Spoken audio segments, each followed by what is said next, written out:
Welcome friends. આજે આપણે chapter number 3 એની અંદર લેક્ચર નંબર 2 તરફ છીએ અને આજનો આપણો ટોપિક છે કે ભાઈ નર પ્રજનન તંત્ર. ઓકે, સૌથી પહેલા કે નર પ્રજનન તંત્રની અંદર કોનો સમાવેશ થાય છે એનું એક ઓવરવ્યુ ડાયાગ્રામ પહેલા આપણે જોઈ લઈએ. પછી દરેક વસ્તુ જે છે આપણે વન બાય વન એટલે ડિટેલમાં જોઈશું.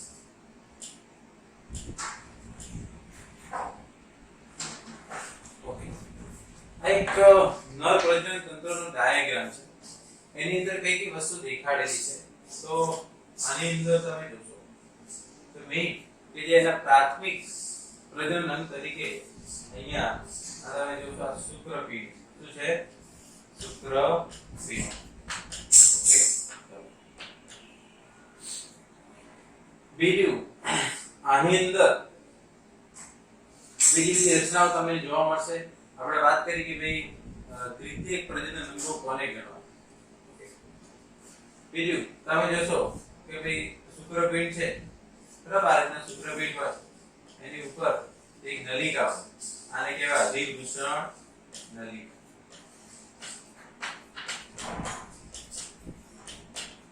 ઓકે, તો અધિવૃષણ નલિકાની વાત છે. પછી શુક્રપીંડમાંથી એક નળી નીકળે છે, બરાબર? એને આપણે શુક્રવાહિની કહેવામાં આવે છે. શું કહેવામાં આવે છે? એમ કે આમાંથી એક નળી નીકળી એને શુક્રવાહિની તરીકે ઓળખવામાં આવે છે. આગળ જોશો અહીંયા એક શુક્રાશય જોવા મળશે, બરાબર? આ શું છે? શુક્રાશય.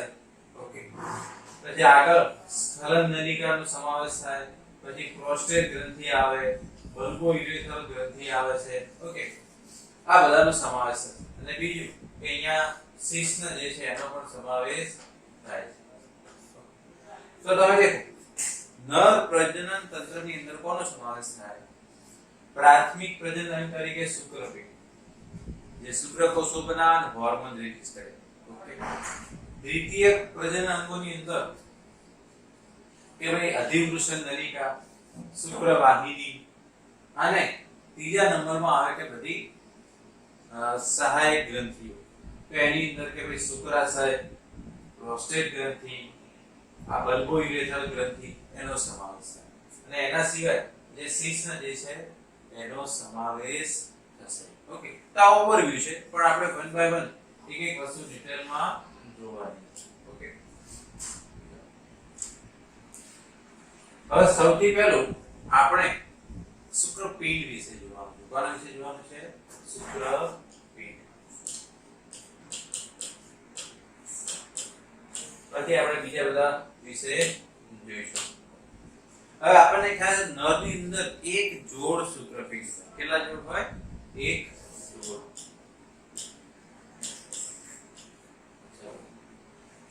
બીજું કે શુક્રપીંડ જે છે એનું સ્થાન ઉદર ગુહાની બહાર વૃષણ કોથળીમાં હોય. એનું સ્થાન ક્યાં હોય? ઉદર ગુહાની બહાર વૃષણ કોથળીમાં હોય. શેમાં હોય? વૃષણ કોથળીમાં. ઓકે, પણ તમને ખ્યાલ છે કે શુક્રપીંડ જે છે પહેલેથી જ વૃષણ કોથળીમાં હોતા નથી. તમને ખ્યાલ છે કે ભાઈ ગર્ભીય અવસ્થામાં 7 થી 8 અઠવાડિયામાં એનો વિકાસ ચાલુ થાય, બરાબર? અને 7 થી 8 મહિને એ ઉદર ગુહામાંથી એ બહાર આવી અને ક્યાં જે છે વૃષણ કોથળીમાં આવી જાય. ક્યાં જાય છે? વૃષણ કોથળી. ઓકે, અહીંયા તમે જોઈ શકો છો કે ભાઈ આ જે છે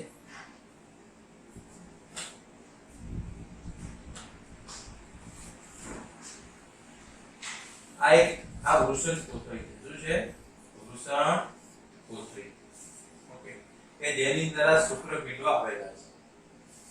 આ બંને શુક્રપીંડ જે છે, બરાબર, એની વચ્ચે સ્ક્રોટલ સેપ્ટમ હોય, પડદો હોય, બરાબર? એટલે નોર્મલી કેવું હોય કે એનાથી બંને શુક્રપીંડો એકબીજાથી સેપરેટ, એટલા માટે વચ્ચે શું હોય? પડદો. અને જે શુક્રપીંડ છે એ બહારની બાજુએ તમે જો સાતો અંદરની રચના બહારની બાજુએ પણ આ રીતના એક લાઇનિંગ જોવા મળશે, બરાબર, જેને પણ એક સેપ્ટમ જ છે, એક લાઇનિંગ જેવી રચના તમને જોવા મળશે. આ આખી એક આ વૃષણ કોથળી છે, એની અંદર એક શુક્રપીંડ અહીંયા હોય, એક અહીંયા હોય અને વચ્ચે લાઇનિંગ. આ અંદરની બાજુની લાઇનિંગ છે, આ બહારની બાજુની લાઇનિંગ. એનાથી શું થાય કે બંને શુક્રપીંડો એકબીજાથી સેપરેટ, બરાબર, નહીતર કોઈ પણ પ્રકારનું દબાણ આવે તો એક બીજા સાથે અથડાય નહીં અને ક્રશ ના થઈ જાય, એટલા માટે બંને એકબીજાથી કેવા હોય, સેપરેટ હોય. ઓકે, હવે અહીંયા સ્પેશિયલ અમુક મસલ્સ હોય, સ્નાયુ, એના વિશે તમારે થોડું ધ્યાન રાખવું પડશે. સૌથી પહેલું કે આ બધા જે મસલ જે છે એ સરળ સ્નાયુ છે, અરેખીય સ્નાયુ છે. કેવા છે? અરેખીય સ્નાયુ. અહીંયા જેટલા પણ મસલ્સ હશે બધા કેવા સ્નાયુ હશે? સરળ સ્નાયુ. ઓકે, એની અંદર આ સૌથી પહેલા એક આપણે જોઈએ ડાર્ટસ મસલ. કયો સ્નાયુ? ડાર્ટસ મસલ. કે જે વૃષણ કોથળી છે એની જે દીવાલનો જે મસલ્સ હોય, વૃષણ કોથળીની દીવાલનો જે મસલ્સ હોય એને શું કહેવાય? ડાર્ટસ મસલ. ઓકે, બીજું કે ભાઈ આ જે શુક્રપીંડ છે અને આ જે દીવાલ છે એની વચ્ચે જે મસલ્સ હોય એને ગુબરના કુલમ મસલ કહેવાય. એને શું કહેવાય? ગુબરના કુલમ મસલ. અને કયા નામે ઓળખવામાં આવશે? ગુબરના કુલમ મસલ તરીકે ઓળખવામાં આવશે. ઓકે, આ બે મસલ્સ ક્લિયર. આનું કામ શું હોય છે આપણે જણાવીશું. બીજું કે અહીંયા તમે જોશો કે અહીંયા પણ તમને એક મસલ્સ જોવા મળશે. આ ઉપર તમે એ મસલ્સ ને શું કહેવાય? પ્રીમેસ્ટિક મસલ. એને શું કહેવાય? પ્રીમેસ્ટિક મસલ. ઓકે, બીજું કે આ શુક્રપીંડ છે, તમે એની ઉપર જોશો તો આ તમને આ શું દેખાય છે? આ તો અધિવૃષણ નલિકા છે. આ શું છે? અધિવૃષણ નલિકા. ઓકે, આ છે અધિવૃષણ નલિકા. ઓકે, અને અહીંયા તમને આ કોઈ બંચ દેખાય છે એને સ્પર્મેટિકલ કોર્ડ કહેવાય. કે આની અંદર શું હોય કે રુધિરવાહિની એટલે ધમની આવતી હોય, શિરામાંથી પાછી જતી હોય, ચેતા આવતી હોય, લસિકા વાહિની છે, એ બધું આને કહેવાય સ્પર્મેટિકલ કોર્ડ.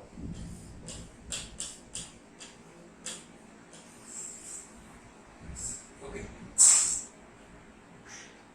જેનાથી અહીંયા બ્લડ સપ્લાય પણ હોય ને, એટલે ધમની હોય, શિરા હોય, બધું અહીંયા આવતું હોય.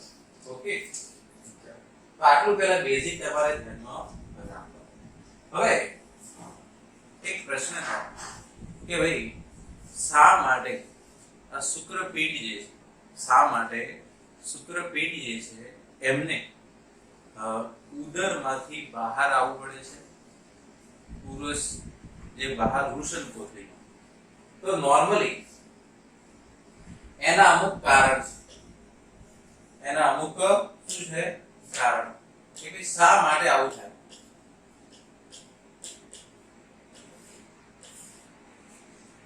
હવે નોર્મલી કે આપણા બોડીની અંદર જે શુક્રકોષ છે એને બનવા માટે, એને પરિપક્વ થવા માટે અને એને ચલિતતા માટે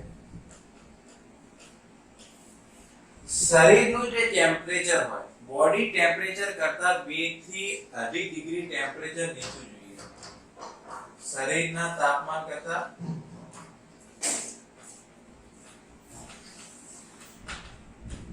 કેટલું ટેમ્પરેચર નીચું જોઈએ? 2 થી અઢી ડિગ્રી ટેમ્પરેચર. ખ્યાલ આવે? બોડી ટેમ્પરેચર કરતા થોડું ટેમ્પરેચર ડાઉન. કેવું જોઈએ? ડાઉન. એટલા માટે આવું બરાબર. તો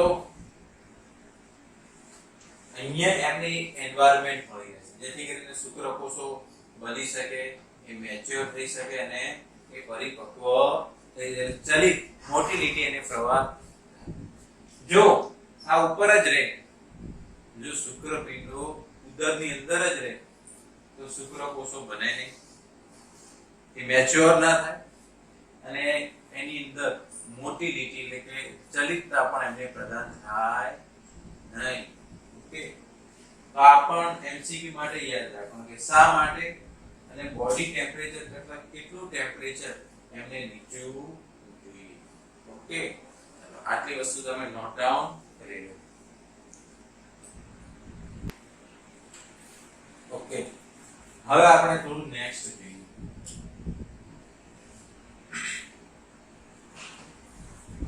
હવે આપણે જે ત્રણ પ્રકારના મસલ્સ ની વાત કરી એક ડાર્ટસ મસલ્સ અને ક્રિમેસ્ટિક મસલ્સ. ડાર્ટસ મસલ્સ એટલે કે એની વોલમાં છે. ઓકે, ક્રિમેસ્ટિક મસલ્સ જેની ઉપર આવેલા છે. હવે એ એક્ચ્યુઅલી કરે શું એનું આપણે ડિસ્કશન કરી લઈએ કે એક્ચ્યુઅલી શું કામ કરે છે. કયા મસલ્સ?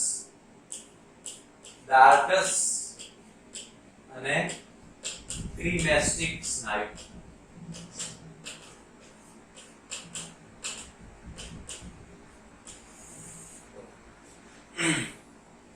હવે નોર્મલી જે આપણે બંને શુક્રપિંડ પર, બરાબર, હવે બંને નોર્મલી એક જ લેવલ ઉપર ના હોય ત્યારે.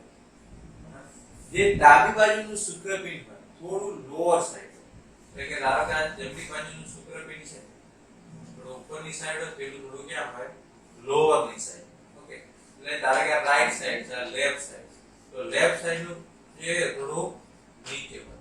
એટલે નોર્મલી ત્યારે એક જ લેવલ ઉપર બંને આવે નહીં. કારણ કે જો બંને ટેસ્ટિસ જે છે એ બંને એકબીજા સાથે ટકરાય તો ક્રશ થવાના ચાન્સીસ છે, એટલે બંને એક લેવલ ઉપર હોય.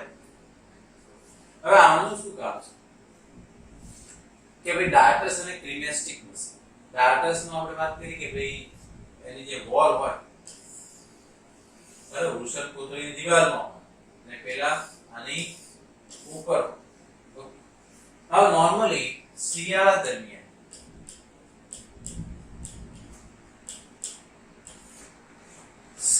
દરમિયાન શુક્રપિંડ જે છે બોડી જે ની નજીક આવે, બરાબર. શિયાળામાં શું થાય કે આ જે સ્નાયુઓ જે છે એનું સંકોચન, એટલે શુક્રપિંડ જે છે, જે પણ શુક્રપિંડો જે છે એ શરીરની નજીક આવે. એનું કારણ આપણી બોડી નું ટેમ્પરેચર મેન્ટેન કરતી. જો આનાથી દૂર રહેશે, બોડી થી થોડા દૂર રહેશે તો એમની અંદર ટેમ્પરેચર ડાઉન જતું રહેશે. તો આમાં સ્પર્મેટોજેનેસિસ થશે નહીં. એટલે શિયાળામાં બંને શુક્રપિંડ જે છે બોડીની નજીક આવશે. ઉનાળામાં એનાથી ઉલટું, બરાબર, કે જે ડાર્ટસ સ્નાયુ અને ક્રિમેસ્ટિક મસલ્સ જે છે એનું વિકોચન, કારણ કે ઉનાળામાં થોડું બોડી ટેમ્પરેચર આવી, બરાબર, એને એનું ટેમ્પરેચર મેન્ટેન કરવું પડે તો જ આ શુક્રકોષ જનનની પ્રક્રિયા. તો ઉનાળામાં સ્નાયુનું શું થાય? વિકોચન. એટલે શુક્રપિંડો જે છે એ શરીરથી થોડા દૂર થશે, એટલે એની અંદર ટેમ્પરેચર મેન્ટેન. ટેમ્પરેચર શું રહે? મેન્ટેન. ઓકે, ખ્યાલ મસલ્સ નું એ કામ છે. હવે ત્રીજું આપણે જે મસલ્સ જોયું, બરાબર,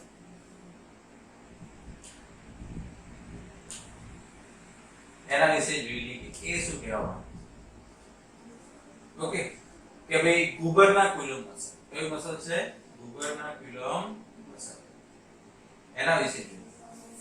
આ દેખો, નોર્મલી આપણે વાત કરીએ કે પહેલા જે શુક્રપિંડ શુક્રપિંડો છે એ પહેલા ઉદરમાં, ક્યાં હોય? ઉદરની અંદર. ધારો કે અત્યારે જે પણ શુક્રપિંડ જે છે એ ક્યાં છે? ઉદરની અંદર 7 થી 8 મહિનાના ગર્ભીય અવસ્થામાં જે શુક્રપિંડો જે છે એ ક્યાં આવી જાય? વૃષણ કોથળીમાં આવી જાય. ક્યાં આવી જાય? વૃષણ કોથળીમાં. ઓકે. હવે કોની મારફતે આવે? તો જે નલિકા મારફતે અહીંયા આવે છે એ ખાસ છે ઇન્વિનલ નલિકા કહેવાય. શું કહેવાય? ઇન્વિનલ નલિકા કહેવાય. શુક્રપિંડો જે નલિકા મારફતે ઉદરની બહાર વૃષણ કોથળીમાં આવે છે એ નલિકાનું નામ ઇન્વિનલ નલિકા. ઓકે. કયા મહિને આવશે? 7 થી 8 મા મહિને. આપણે વાત કરેલી કે ઘણીવાર આવું ના થાય તો એવું બની શકે કે એકાદ વર્ષ પછી પણ આવું બને. ઘણીવાર આપણે 2 વર્ષ સુધી પણ વેઇટ કરવો પડે. પછી જો ના આવે તો એને ઓપરેશનલી એ પ્રોસેસ કરવામાં આવે. ઓકે. તો જે એમાં જે મદદ કરે છે ટ્યુબરક્યુલમ મસલ્સ કે ભાઈ જે પણ આ શુક્રપિંડ જે છે એને ઉદરમાંથી ક્યાં લાવે? વૃષણ કોથળીમાં. ક્યાં લાવે? વૃષણ કોથળીની અંદર. ઓકે. તો મોસ્ટ ઇમ્પોર્ટન્ટ છે આ વસ્તુ કે કોણ શું ફંક્શન કરે. બીજું કે આની અંદર કયા હોર્મોન મદદ કરે? FSH અને ટેસ્ટોસ્ટેરોન. કયા હોર્મોન મદદ કરશે? ફોલિકલ સ્ટિમ્યુલેટિંગ હોર્મોન અને ટેસ્ટોસ્ટેરોન. પછી કોણ મદદ કરે? કોની મારફતે આવે? તો આપણે વાત કરી ઇન્વિનલ નલિકા. ઓકે. હવે ધારો કે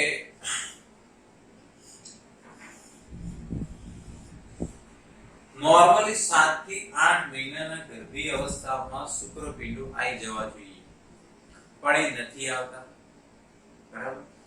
તો આપણે 1 વર્ષ સુધી વેઇટ કરી શકીએ, 2 વર્ષ સુધી વેઇટ કરી શકાય.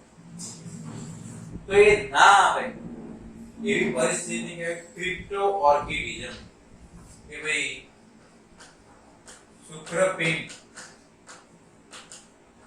વૃષણ કોથળીમાં ના આવવું, આવી પરિસ્થિતિને શું કહેવાય? ક્રિપ્ટો ઓર્કિડિઝમ. ઓકે. હવે આનો ઓપ્શન શું? જો એ ત્યાં રહે તો પછી ફ્યુચરમાં પ્રોબ્લેમ થઈ શકે કે ભાઈ એનો શુક્રકોષ જનન ના થાય. બરાબર. પછી નર વધ્ય બની શકે. બધા પ્રોબ્લેમ થઈ જાય. તો એના માટે એક ઓપરેશન થાય અને એ ઓપરેશનલી જે પ્રોસેસ છે સર્જિકલ ટ્રીટમેન્ટ અને ઓર્કિડોપેક્સી કહેવાય. કે ભાઈ ઓપરેશન દ્વારા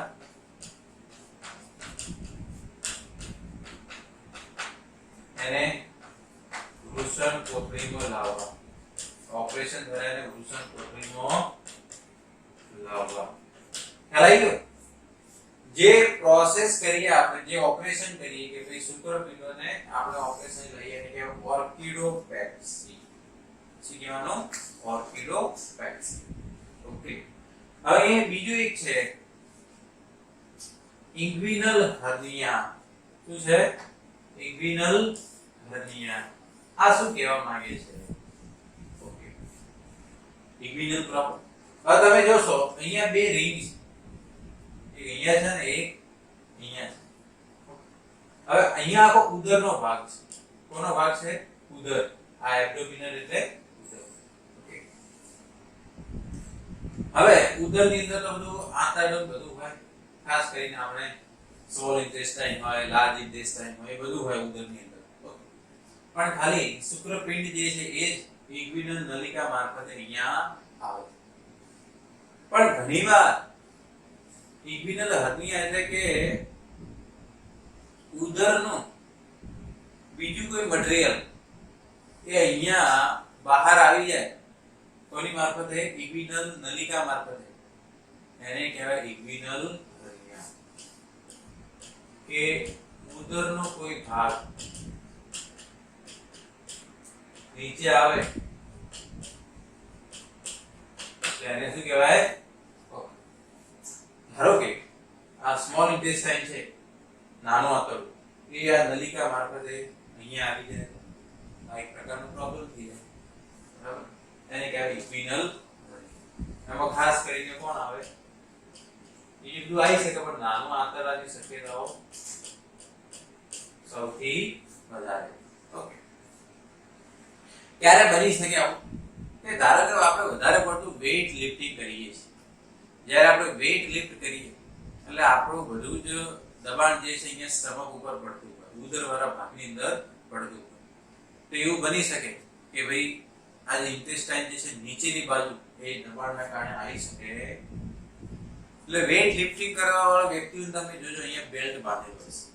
એ બેલ્ટ એટલે અહીંયા જે પ્રેશર વધારે પડતું ના પડે, નહીં તો શું થઈ જાય? ઇક્વિનલ થઈ જાય કે ભાઈ જે પણ એબ્ડોમિનલ કન્ટેન્ટ છે નીચે જતું રહે, ખાસ કરીને નાનું આંતરડું.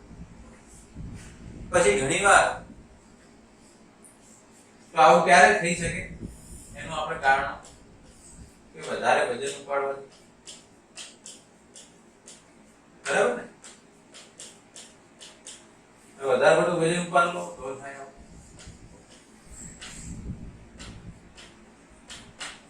અપચો, કબજિયાત હોય.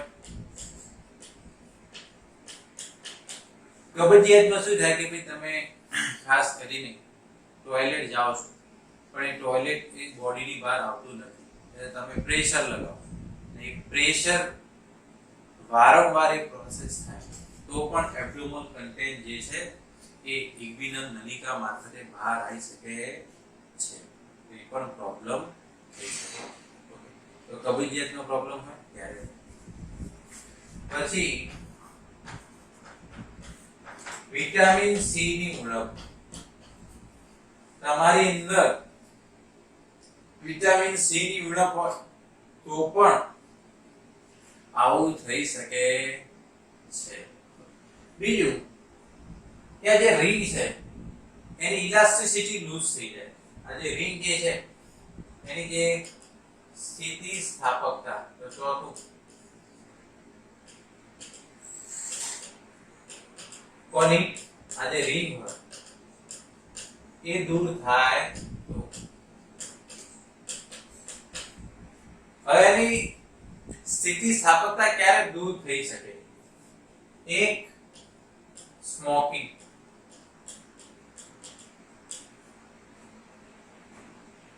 ઓકે,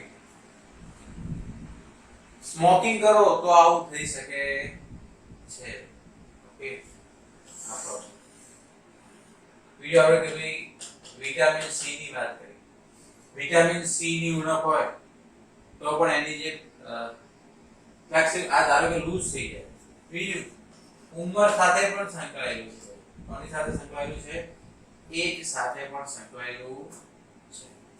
વધતી ઉંમરે પણ એની ઇલાસ્ટિસિટી લૂઝ થઈ જાય તો પણ ઇક્વિનલ હર્નિયા થઈ શકે. તો આનું તમે સ્ક્રીનશોટ લઈ લો.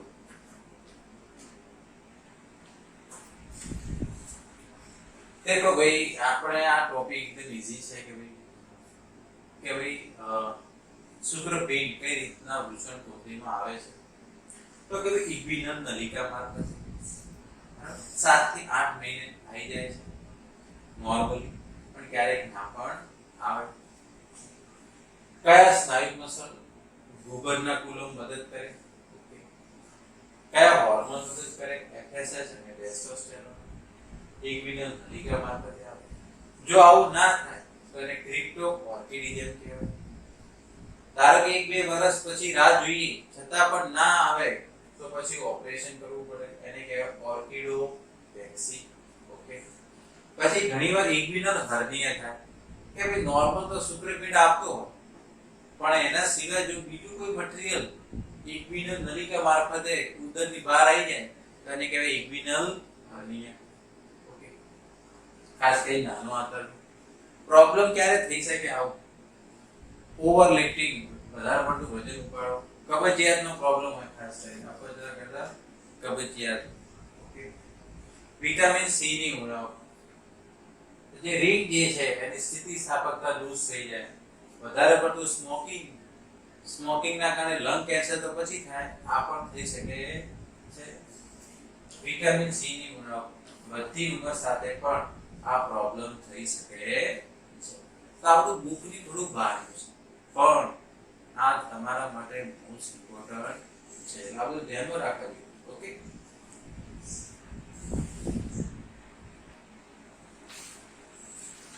ચલો હવે આપણે થોડો કફાત જોઈએ. બાયોલોજીમાં તમને ખ્યાલ છે આપણું કફાત તો હોય છે. હવે અમુક પ્રાણીઓ એવા છે કે જેમાં ઉદરમાં શુક્રપિંડ બહાર આવતા નથી. ઓકે, એની અંદર એક છે હાથી, વહેલ,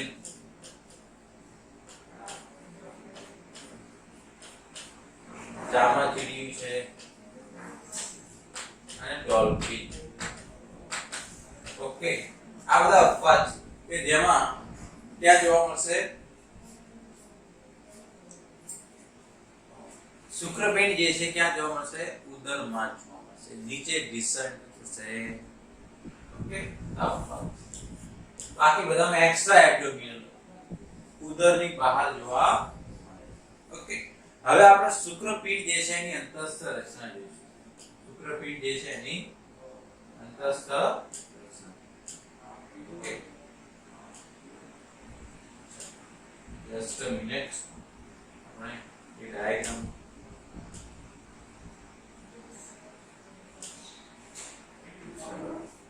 આ આપણું ડાયાગ્રામ આવી ગયું. કોનું? ટેસ્ટિસ, શુક્રપિંડ, આ અંતસ્થ રચના. બરાબર, તમને શું આની અંદર દેખાઈ રહ્યું છે એ પહેલા આપણે જોઈ લઈએ.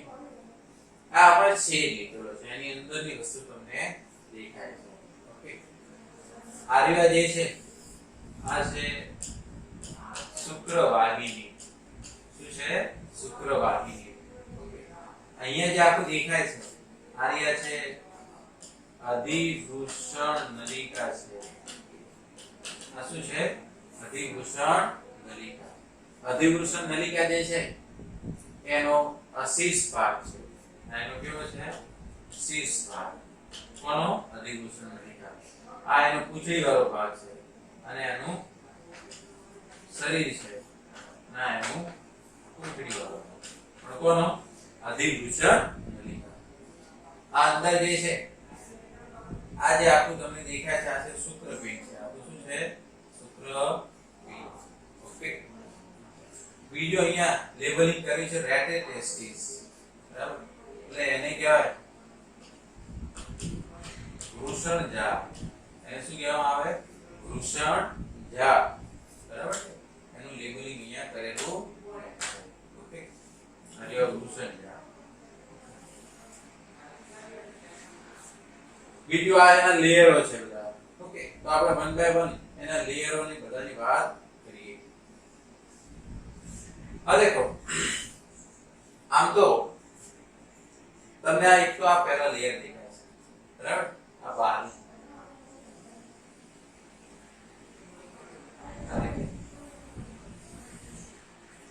બરાબર, આ જે આખું લેયર છે અહીંયા કન્ટિન્યુઅસ. આ જે શુક્રપિંડ હોય તો તમે જોશો કે એની ઉપર આ રીતના આખું એક લેયર છે કે નહીં? પણ એક્ચ્યુઅલી આ એનું ટ્રુ કવરિંગ નથી. બરાબર, આને નોર્મલી આ જે લેયર જે છે એને ટ્યુનિકા વેજિનાલિસ કહેવાય. આને શું કહેવામાં આવે છે? આ સૌથી બહારનું લેયર. આ સૌથી 3 લેયર હોય, આ સૌથી બહારનું લેયર છે. આ સાચું આવરણ નથી. સાચું આવરણ નથી. પણ આ જે લેયર જે છે ટ્યુનિકા વેજિનાલિસ, અહીંયા વચ્ચે પ્રવાહી છે.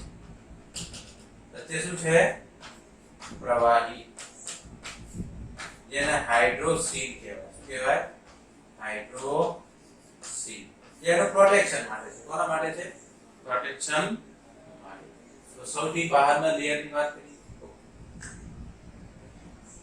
હવે જે એનું અંદરનું લેયર છે જે મોસ્ટ ઇમ્પોર્ટન્ટ છે, જે ટ્રુ કવરિંગ છે, આમ તો જોવા જઈએ જે ઇમ્પોર્ટન્ટ અને ટ્રુ કવરિંગ લેયર જે છે એ હવે આવશે. ઓકે, ટ્યુનિકા આલ્બુજિનિયા એ હવે ક્યાં તમને જોવા મળશે? આ રહ્યા જે લેયર જે છે, બરાબર, જે વ્હાઇટ કલરનું તમને હવે દેખાય છે એને કહેવાય ટ્યુનિકા આલ્બુજિનિયા. આ કયા નંબરનું લેયર? બીજા નંબરનું. કયા નંબરનું લેયર? એ સાચું આવરણ છે. એ શું છે? એનું સાચું આવરણ. ઓકે, ટ્રુ કવરિંગ છે. ઓકે, હવે તમે જોશો ટ્યુનિકા આલ્બુજિનિયા છે, બરાબર. આ જે ટ્યુનિકા આલ્બુજિનિયા છે એ આ રીતના ખંડોમાં વિભાજિત થઈ ગયું. તમે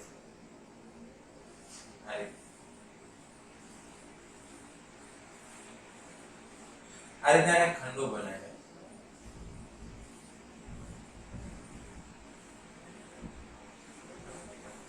હવે કેટલા ખંડો ટ્યુનિકા આલ્બુજિનિયા જે છે એ અંદર 200 થી 300 ખંડો બનાવે. કેટલા બનાવે? 200 થી 300 ખંડો. ઓકે, એ આપણે અહીંયા લખીએ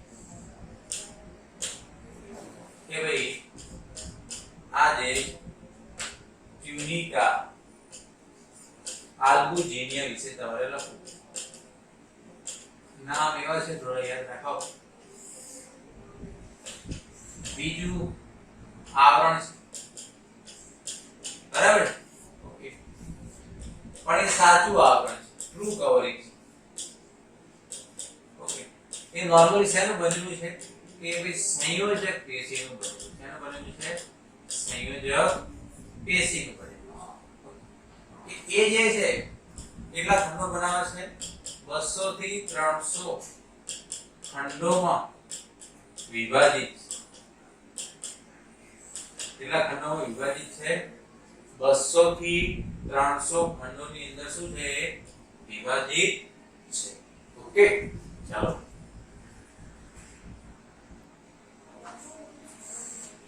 ચાલો, 200 થી 300 ખંડોમાં વિભાજિત છે. તો હવે આ બીજા લેયર ની વાત કરીએ તો ત્રીજું લેયર ક્યાં? Third layer. એને કહેવાય ટ્યુનિકા વેસ્ક્યુલારિસ.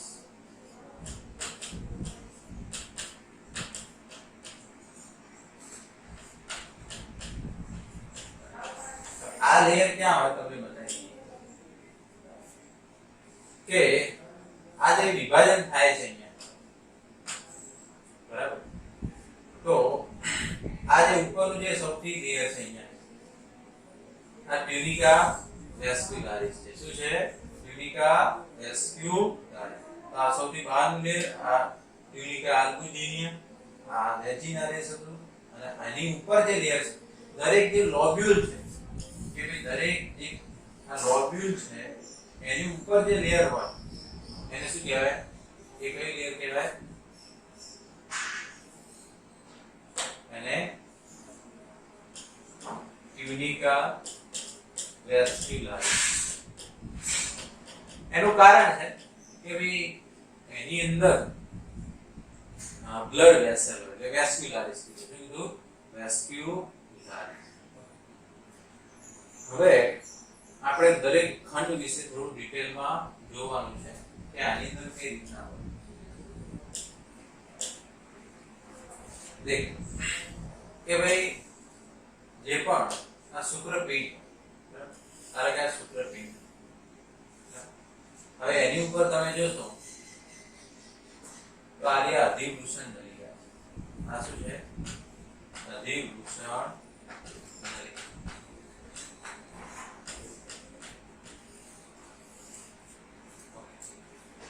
એકલું શુક્રપિંડ અને અધિવૃષણ નલિકા તમે જ્યારે સાથે લઈ લો એને ટેસ્ટિકલ કહેવાય. શું કહેવાય? ટેસ્ટિકલ. પણ આપણે અત્યારે એની અંદરની રચના જોવા. આ તમે દેખો કે આની અંદર દરેક શુક્રપિંડની અંદર કેટલા ખંડો હોય? 200 થી 300 ખંડો હોય. કેટલા ખંડો હોય? 200 થી 300 ખંડો એટલે લોબ્યુલ હોય. હવે દરેક ખંડમાં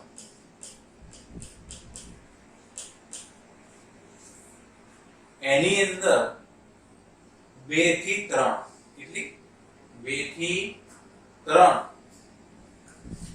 ગુંચરામય નલિકાઓ હોય. બરાબર, જેને સેમિનિફેરસ ટ્યુબ્યુલ કહે. શું કહેવામાં આવે? સેમિનિફેરસ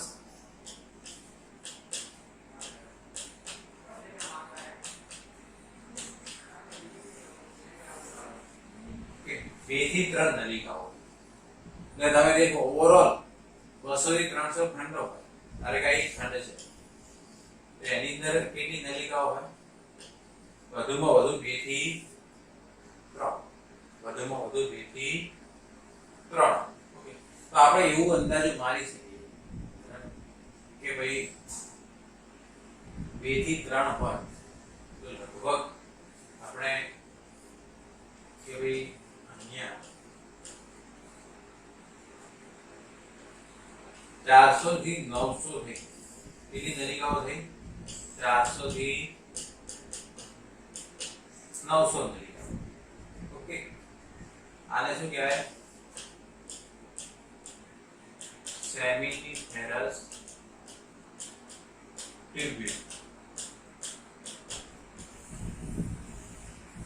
ઓકે, હવે દરેક જે આ સેમિનિફેરસ ટ્યુબ્યુલ્સ હોય, બરાબર, જે આની અંદર દરેક ખંડની અંદર જોવા મળે છે, એ કેવી દેખાય એ આપણે જોઈએ કે એની રચના એકચ્યુઅલી કેવી હોય છે.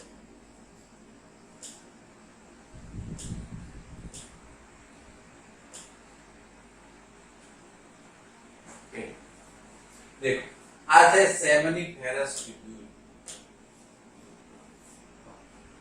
આ દેખો આ દરેક એક ખંડ છે. આ શેની રચના છે? એક ખંડ. એની અંદર તમે દેખશો આ 3 નલિકા છે. હવે કોઈ પણ નળી હોય, તમે એક સિમ્પલ વસ્તુ કે એનો છેદ લો એટલે અંદરની તારીખના ગોળ દેખાય કે ના દેખાય? બરાબર, તો આપણને ધારો કે આ રીતના એક ગોળ રચના દેખાય. આ એક નલિકા છે. બરાબર, હવે આની અંદર મેઇનલી 2 ટાઈપના સેલ હોય. એક સેલ કે જે એની સંખ્યા ખૂબ જ વધારે હોય, આ રીતે, જેને જનન અધિચ્છદીય કોષો કહેવાય. એને શું કહેવામાં આવે? જનન અધિચ્છદીય કોષો. આ એક સેલ જે બાઉન્ડ્રી પર સૌથી વધારે હોય એને શું કહેવાય? જનન અધિચ્છદીય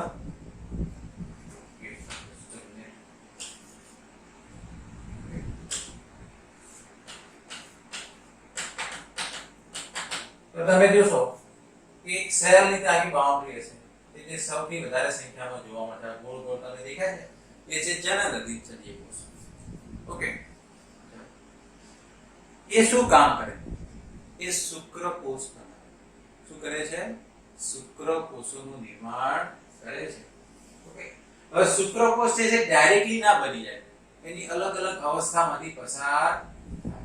ઓકે, કે ભાઈ એની જે અવસ્થાઓ જે છે એમાં છે એક છે પ્રાથમિક પૂર્વ શુક્રકોષ બને. બરાબર, એમાંથી પછી દ્વિતીય પૂર્વ શુક્રકોષ બને અને પછી પ્રશુક્રકોષ બને અને પછી શું બને? શુક્રકોષ. ઓકે, જનન અધિચ્છદીય કોષમાંથી શુક્રકોષ કઈ રીતના બને? એની અલગ અલગ અવસ્થા. પહેલા પ્રાથમિક પૂર્વ શુક્રકોષ હોય, પછી દ્વિતીય પૂર્વ શુક્રકોષ, પછી પ્રશુક્રકોષ બને અને પછી શુક્રકોષ બને. તો અહીંયા તમને અલગ અલગ અવસ્થા જોવા મળશે. આ દેખો, અહીંયા લખી દો પ્રાથમિક સ્પર્મેટોસાઇટ, પ્રાથમિક પૂર્વ શુક્રકોષ. પછી અહીંયા લખી દો દ્વિતીય પૂર્વ શુક્રકોષ, એનું લેબલિંગ છે. પછી તમે નાનું ટપકું જે તમને દેખાય એ પ્રશુક્રકોષ નું છે. કોનું છે? પ્રશુક્રકોષ. કોષ અને પછી અંદર તમને શું દેખાય છે શુક્રકોષ અહીંયા ઓકે અંદર શું છે શુક્રકોષ હવે બીજું આ તો બરાબર છે કે એની બધી અલગ અલગ અવસ્થાઓ આ એનો અંદરનો લ્યુમન એરિયા છે બરાબર છે આ બીજી નલિકા છે ખંડ નથી આ બીજી નલિકા છે અને નલિકાઓની વચ્ચે પણ અમુક કોષો હવે તમે જોશો કે અમુક બીજા મોટા મોટા કોષો જોવા મળે આ રીતે આ છે આ વચ્ચે વચ્ચે અમુક મોટા મોટા કોષો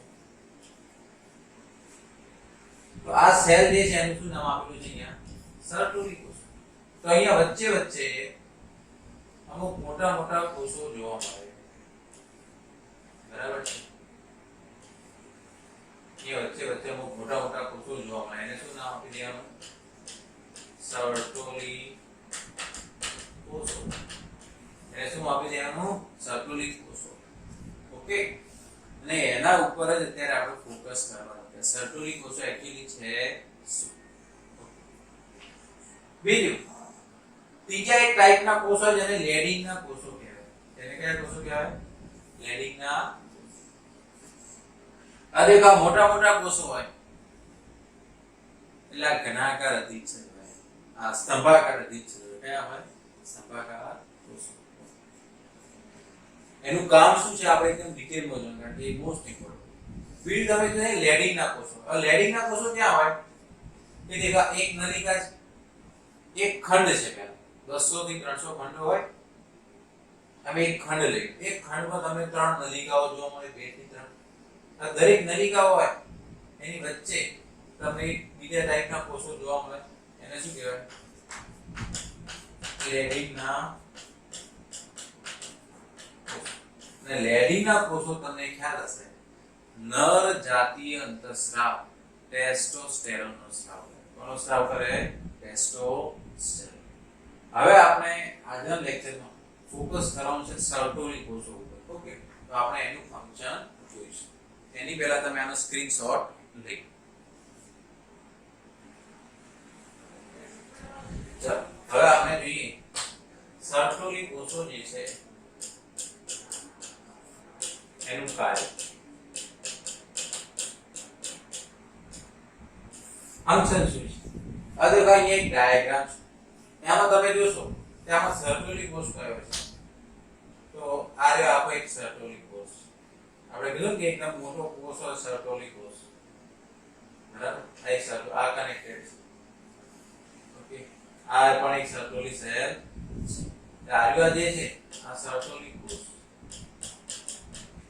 બરાબર આપણે કીધું કે વચ્ચે વચ્ચે બીજું કે આ રહ્યો જે છે આ જનન અધિચ્છદીય સ્તર છે અને અહીંયા શુક્રકોષોની વિભાજનની અથવા પરિપક્વની અલગ અલગ અવસ્થા જેમ કે પ્રાથમિક પૂર્વ શુક્રકોષ હોય દ્વિતીય પૂર્વ શુક્રકોષ હોય પ્રશુક્રકોષ હોય બરાબર એ રીતના બને છે હવે તમે જોશો કે આ જે છે આના કોન્ટેક્ટમાં તો સર્ટોલી કોષો જે છે સૌથી પહેલું ફંક્શન કે શુક્રકોષો બનવા માટે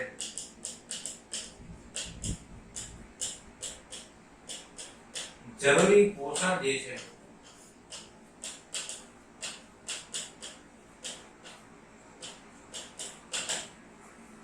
પૂરું પાડે ન્યુટ્રિયન્ટ જે છે આને પૂરું પાડે ઓકે એટલે ડેવલપમેન્ટ પ્રોસેસ ચાલ્યા બીજી તમે જોશો કે અહીંયા કે જ્યારે આ શુક્રકોષ બને છે એટલે આ એનો શીર્ષ ભાગ છે એનો શું ભાગ છે શીર્ષ ભાગ એ કોની અંદર ઉકેલો છે સર્ટોલી કોષ તો જ્યારે આને આનાથી રિલીઝ કરો અત્યારે આનાથી ન્યુટ્રિયન્ટ મેળવી રહ્યું છે ખોરાક મેળવી રહ્યું છે ઓકે આ શુક્રકોષ આ શું છે શુક્રકોષ એ બની ગયું છે પણ અત્યારે આની સાથે જોડાયેલું છે અહીંયા એને રિલીઝ કરવું પડે શું કરવું પડે રિલીઝ કરવું પડે એ બધું કામ પણ શું કરે આ સર્ટોલી કોષ બરાબર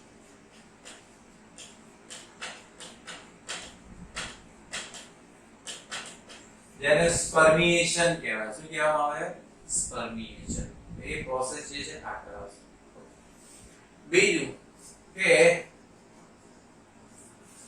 બ્લડ માંથી કોઈ પણ પ્રકારના ઝેરી દ્રવ્યો એન્ટીબોડી એને અંદર આવવા દેશે નહીં. રુધિરમાંથી ઝેરી દ્રવ્યો એન્ટીબોડી અહીંયા દાખલ થવા દેશે નહીં. ધારો કે આ જનન અધિચ્છદીય કોષો છે એના વિરુદ્ધ કોઈ એન્ટીબોડી બની જાય અને જો અંદર એન્ટ્રી કરી જાય તો શું થાય? આનું ડેમેજ થઈ જાય. આ ડેમેજ થઈ જાય શુક્રકોષો બનવાના શું થઈ જાય? બંધ થઈ જાય. કોઈ ટોક્સિક મટીરીયલ અંદર આવી જાય, ઇન્ફેક્શન લાગી જાય, પ્રોબ્લેમ થઈ જાય. પણ સર્ટોલી સેલ એ બધાને અંદર એન્ટ્રી કરવા દેશે નહીં. ઓકે, પણ અમુક દ્રવ્યો છે જેને અંદર એન્ટ્રી કરવા દેશે, જેમ છે પોષક તત્વો, પછી ટેસ્ટોસ્ટેરોન એટલો બહાર બને છે ને. ઓકે, ટેસ્ટોસ્ટેરોન એને દાખલ થવા એની એન્ટ્રી કરાવે ને આ બધાની નો એન્ટ્રી. બરાબર? અરે હો, આને એટલા માટે કે બ્લડ ટેસ્ટિસ બેરિયર કહેવાય. શું કહેવાય? સર્ટોલી કોષોને શું કહેવાય? Blood testis barrier. અને શું કહેવામાં આવે? Blood testis barrier. કે જે બ્લડ અને ટેસ્ટિસ વચ્ચે એક બેરિયર નું કામ કરે કે ભાઈ એના વિરુદ્ધના એન્ટીબોડી અંદર દાખલ નહીં થવા દે, ટોક્સિક મટીરીયલ અંદર નહીં આવે. આપણે બ્રેઇન ની અંદર પણ બ્લડ બ્રેઇન બેરિયર હોય. ઓકે, એની અંદર સ્પેશિયલ સેલ હોય, એ પણ ટોક્સિક મટીરીયલ છે એને અંદર એન્ટર થવા દેતા એટલા આ રીતના પણ છે. ઓકે, આ સર્ટોલી કોષો જે છે એનું ફંક્શન છે. ઓકે, હવે નોર્મલી કેવું હોય કે આ ટેસ્ટોસ્ટેરોન હોય એ ઇસ્ટ્રોજનમાં પણ ફેરવાઈ શકે ને ઇસ્ટ્રોજન હોર્મોન હોય ટેસ્ટોસ્ટેરોન ની અંદર પણ ફેરવાઈ શકે. એટલે એવું જરૂરી નથી કે નર હોય એની અંદર ઇસ્ટ્રોજન ના હોય, માદા હોય એની અંદર ટેસ્ટોસ્ટેરોન ના હોય. હોય પણ ધારો કે માદા હોય તો એમાં ટેસ્ટોસ્ટેરોન ઓછું, કન્સન્ટ્રેશન ઓછું. પણ આ બધા કેવા છે? એકબીજાની અંદર કન્વર્ટેબલ છે, એકબીજાની અંદર કન્વર્ટ થઈ શકે છે. ઓકે,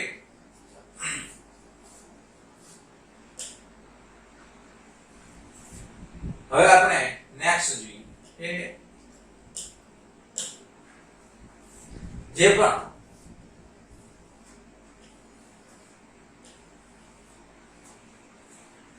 આજે સેમિનિફેરસ ટ્યુબ્યુલ્સ હતી આપણે, બરાબર? દરેક ખંડની આગળ જઈને એકદમ સ્ટ્રેટ થઈ, પહેલા તો પૂંછડામાં હોય, પછી એકદમ કેવી થઈ જાય? એકદમ સીધી થઈ જાય. બરાબર? પછી આગળ જઈને એ બધી એકદમ પૂંછડામાં નળી કરે. શું બનાવે? એ રીતે બીજી અહીંયા હોય બીજા ખંડની, એ પણ એકદમ શું બનાવે? પૂંછડામાં નળી. ઓકે, આને કહેવાય વૃષણ ઝાડ. આને શું કહેવાય?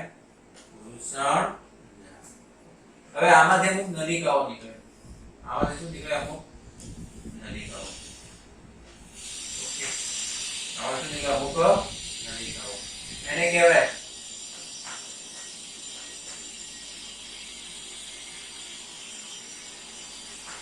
શુક્રવાહિકા. આજે નલિકાઓ એને શું કહેવાય? શુક્રવાહિકાઓ. એની સંખ્યા લગભગ 12 થી 20 જેટલી હોય. કેટલી હોય? 12 થી 20. દરેક ખંડની કોમન છે. બરાબર છે? આપણે જે ટોટલ નંબર અહીંયા કીધા. ઓકે, દેખો આ શું છે? સેમિનિફેરસ ટ્યુબ્યુલ્સ. બરાબર? આ દરેક ખંડની છે. આવા કેટલા ખંડો હોય? 200 થી 300. આ દરેક નલિકા જે છે એ અહીંયાથી કેવી થઈ જાય? ખંડમાંથી બહાર નીકળે એટલે સીધી થઈ જાય. કેવી થઈ જાય? સીધી. પછી આગળ જઈને ફરી વાર ગુંચળામય બનાવે. ઓકે, એટલે એનાથી એક જાળું બને. એને શું કહેવાય? વૃષણ ઝાડ. હવે શુક્રકોષો ત્યાંથી અહીંયા એ વૃષણ ઝાડમાંથી ફરી પાછી નલિકાઓ નીકળે. એને શું કહેવાનું? શુક્રવાહિકાઓ. પેલું શુક્રવાહિની, આ શું છે? શુક્રવાહિકા. વાહિકાઓ. ઓકે, અને એ બધા ક્યાં ખુલે?